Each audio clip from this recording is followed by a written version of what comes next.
PlayStation just dropped the state of play. Boy, it's a juicy one. Let's recap.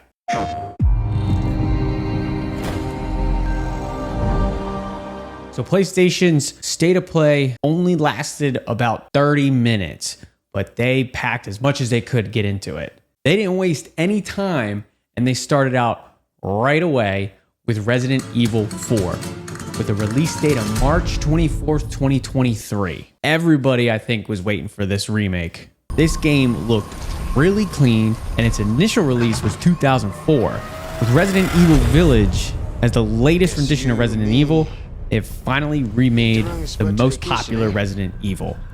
I think it was ranked up at the top. Like maybe number one. For a lot of people, it was probably ranked up at the top. It's a popular opinion. And speaking of Resident Evil Village, link below if you want to see some gameplay. Then right off of that, they went right into VR.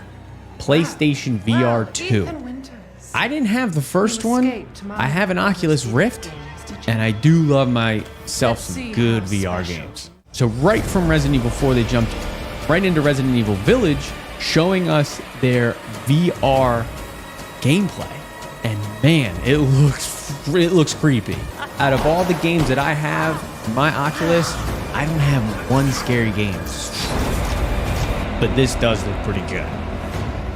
And it looks like a trend because the next VR game was another horror game. Chapter 2, The Walking Dead Saints and Sinners Retribution. And when I first took a look at this game, it kind of gave me Dying Light vibes, a VR Dying Light game. There's obviously a first chapter out there. Once again, I'm not a horror guy, but honestly, looking at chapter 2, it made me kind of want to get chapter 1 for my Oculus. Then I know maybe many of you've seen No Man's Sky had a VR in development. PlayStation dropped a little bit of gameplay, didn't give us much information on it, but just looking at it, it looks pretty good. And finally, the last of the VR gameplays was the one we've all been waiting for. Horizon's Call of the Mountain. Holy crap.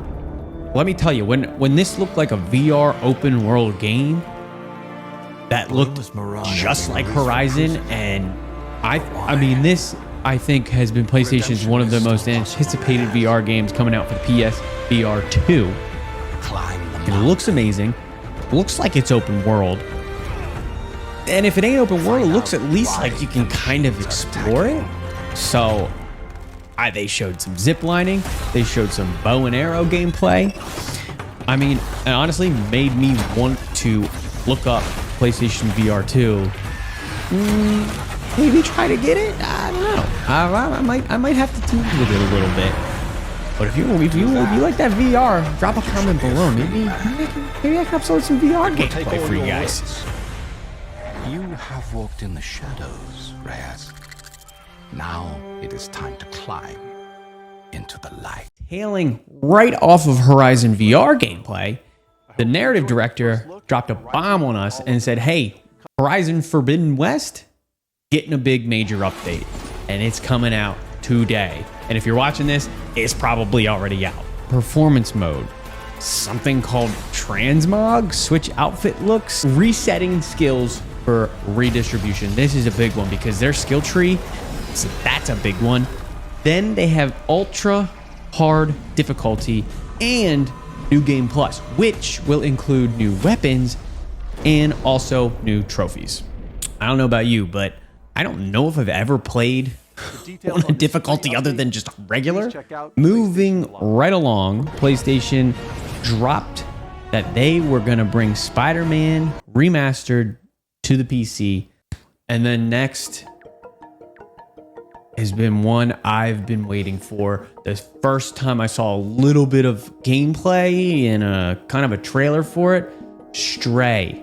I mean, who doesn't want to play as a cat? Come on. I mean, it looks fun.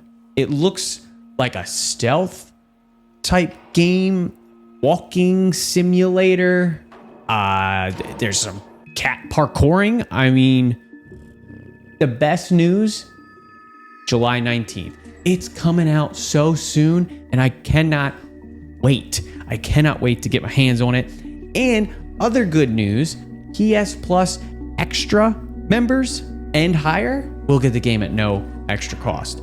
So if you sub at a higher tier, you don't have to pay for the game. It's going to be included. Video coming soon on the new subscription tiers for PlayStation Plus. Then kind of a new one for me, the Callisto Protocol. To me, I first looked at this and I thought Dead Space. It looked very much like Dead Space. So if you were into that and horror, this one probably will catch your eye. This is actually set for a December 2nd, 2022 release. So we'll be getting that this year. The next one was kind of a crazy one. It was basically if you took My Friend Pedro and Tony Hawk and they had a baby, that's this game called Roller Dome. I mean, I saw it, I'm like, what the hell is going on here? Cool artistic style to it. This comes out on August 16th for both PS4 and PS5. This one kind of threw me. I'm not even sure how to describe this one, but you'll see it. Just take a look at it.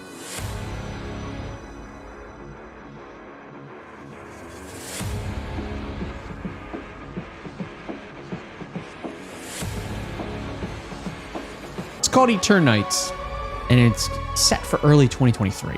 Oh baby, here was another pretty anticipated one, Street Fighter 6. And does this have a little bit of a twist to it, it almost looks like? I mean, I'm talking open world maybe? Or what they're calling like fighting ground? Then there's a battle hub. And if you take a look at the battle hub, I'm thinking it kind of might be like a multiplayer hub for people to come and just choose who they want to fight. It seems pretty interesting. And then typical classic mode, which it looked like you're just typically fighting. That's set for sometime in 2023. Now on to the indies. PlayStation dropped 2 indies. The first one being Tunic, and immediately thought Zelda Link's Awakening vibes. It just gave me that kind of top-down cartoon, fun, enjoyable, playful kind of game.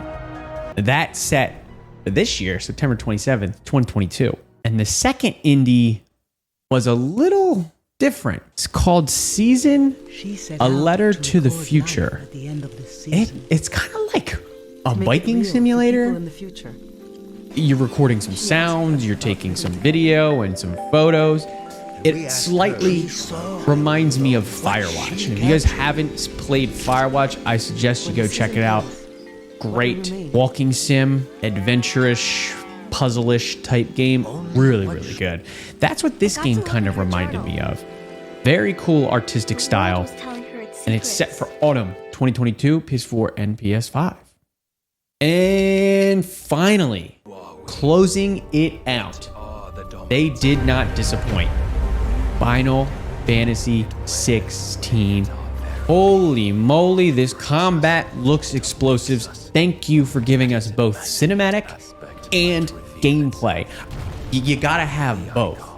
I mean, the combat, crazy looking. Then there's these crazy looking monster battles. I've only played Final Fantasy 14, I think, but I haven't been super invested into the whole Final Fantasy series. But this looks like it could pull me right in. We have a little bit of a wait. They announced set for summer of 2023. And that just kind of wraps up PlayStation State of Play. Pretty solid. Got some things that were interesting, got some things I've never seen before, and got some things I'm super excited for. Now, there's a couple games that I was hoping to see, but I could understand why we haven't seen it yet. But the first one, God of War, Ragnarok. We have not gotten too much about it. And the first God of War was amazing. And I really hope that they can deliver on the second God of War. We are waiting. I thought it was supposed to come out in 2022, so I'm hoping we see something soon. And then Forspoken. I think Forspoken's a PS exclusive, but I don't know if you guys seen some of that gameplay. But if you haven't, go take a look. But what we've seen of Forspoken so far, that looks intense. Kind of gives me Returnal vibes, but way more open world than Returnal, because Returnal was kind of roguelike. Also, Spider-Man 2. You gave us Spider-Man 1 remastered, and you couldn't just give us a little bit more and just show us a little bit on Spider-Man 2 and what we could possibly get. Oh, I'm so mad that we're missing out a little bit on that one. And these two that I was hoping to see, but we could see them somewhere else, Avatar, Frontiers of Pandora, Xbox could show us some of that. I can't remember who showed us it first. I do love Ubisoft's formula for, your typical open world. So I'm really hoping that it transfers nice into this whole Avatar, and I really think it will. And finally, we got gameplay not too long ago, but it was making me itch for more because the game looks incredible, and that's Hogwarts Legacy. I'm a pretty decent Harry Potter fan, so when I saw Hogwarts Legacy was gonna come out and they showed us some gameplay, holy moly, I was hooked. The game looks incredible. The wand magic combat looks incredible. The world looks incredible. It looks huge. The way you can explore it, fly on your broomstick, fly on, I don't even know what that magical griffin looking creature is, but that looks like it's going to be a big game that's going to hook me in all holiday. And all we know is it's coming out holiday 2022. And I was really hoping we would see that a little bit more today, but I knew I had some doubts just because we already got some gameplay before, but God can hope. All right. But that's it for today. I hope you guys enjoyed the video. You know what to do. Hit that like button, smash that subscribe button, and turn those notifications on to make sure you know when I'm dropping more content. If you like this type of video, please drop a comment below. Let me know. I will keep bringing you more news, coverage, and gameplays. Drop a comment and let me know maybe there's something you want to see specifically. I'll try to get to it, and I'll try to do my best. As always, thanks for stopping by to get your daily dose of juice, and I will see you on the next one. Bye.